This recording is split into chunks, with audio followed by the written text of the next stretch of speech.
video les hablaremos sobre las bibliotecas genómicas. Empezaremos hablando con ¿qué son? Bueno, una biblioteca genómica es un método donde se almacena la totalidad del ADN o bien del genoma de un organismo. Esto con el fin de si un investigador tiene interés en un gen específico, puede encontrar los fragmentos de ADN que le interesan en la biblioteca genómica. Ahora veremos sus aplicaciones y mencionaremos algunas de sus características. Entre sus aplicaciones podemos encontrar la secuenciación, ya sea de un gen entero o de una región cromosomal, la secuenciación de genomas o bien la identificación de promotores. Estos fragmentos para la clonación idealmente deben de ser generados por un procedimiento independiente de secuencia, para asegurar que los fragmentos sean generados al azar y por lo tanto no exista un sesgo hacia una secuencia particular. Por último, los fragmentos clonados deben de ser mantenidos en forma estable sin tergiversación de las secuencias debido a la recombinación o diferencial, la replicación del ADN clonado durante la propagación de las recombinaciones. Si bien estos criterios pueden parecer exigentes, los sistemas disponibles para la producción de bibliotecas genómicas permiten estos requisitos que se deben cumplir más o menos completamente. Los procedimientos básicos para la elaboración de una biblioteca genómica incluyen una serie de pasos que son: primero, los fragmentos de DNA se generan utilizando enzimas de restricción. Después, los fragmentos producidos mediante la digestión con enzimas de restricción se unen a otras moléculas de DNA que sirven como vectores. Después de esto, la molécula de DNA recombinante, que está formada por un vector, lleva un segmento de DNA insertado, se transfiere a una célula huésped.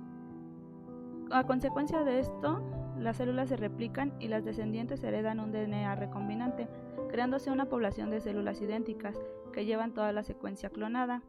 Y por último, los segmentos de DNA clonados pueden recuperarse de las células huéspedes, se purifican, se analizan y se almacenan para su estudio. Según cuál sea el propósito del estudio, existen dos tipos de genotecas. La primera es una biblioteca genómica, la cual es una colección de DNA genómico completo de un organismo. El DNA se almacena en una población de vectores similares, cada uno con un inserto distinto de DNA. La otra es una biblioteca de DNA complementario. Esta biblioteca de DNA es una mezcla de fragmentos de DNA complementarios clonados insertados en una selección de células huésped, que colectivamente forma parte del transcriptoma del organismo. Ahora, para la obtención de una biblioteca genómica, el vector y el DNA de origen se cortan con la misma enzima ECORI, con lo que, por un lado, se obtiene el vector en su forma lineal y por el otro una mezcla de fragmentos con los mismos extremos cohesivos, entre ellos el fragmento de interés. Los extremos cohesivos del plásmido y los del fragmento de DNA se unen por complementariedad y la DNA ligasa sella esta unión creando uniones covalentes entre los mismos insertos y los vectores. Así, se forman los plásmidos recombinantes. Posteriormente a esto, las bacterias E. coli se transforman de manera que reciben al azar plásmidos recombinantes con el fragmento de interés y sin él.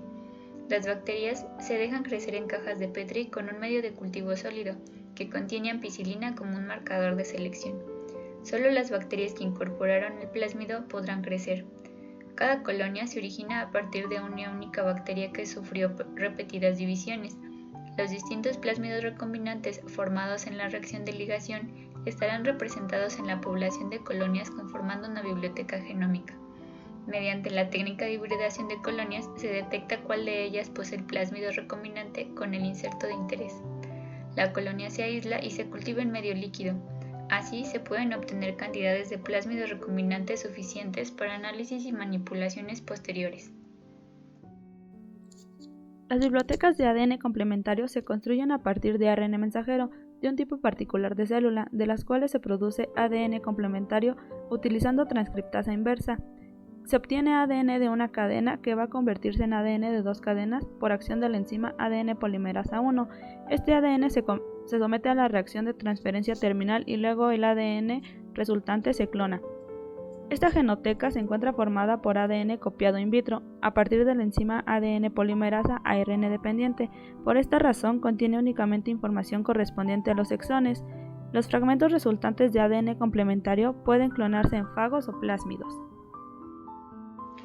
Y las cualidades más importantes de una biblioteca genómica son la representatividad, la complejidad, el tamaño, que es el número mínimo de clones independientes que debe contener para que la totalidad del ADN de partida esté representado, la longitud o tamaño medio de los insertos y la facilidad de preparación y un análisis sencillo.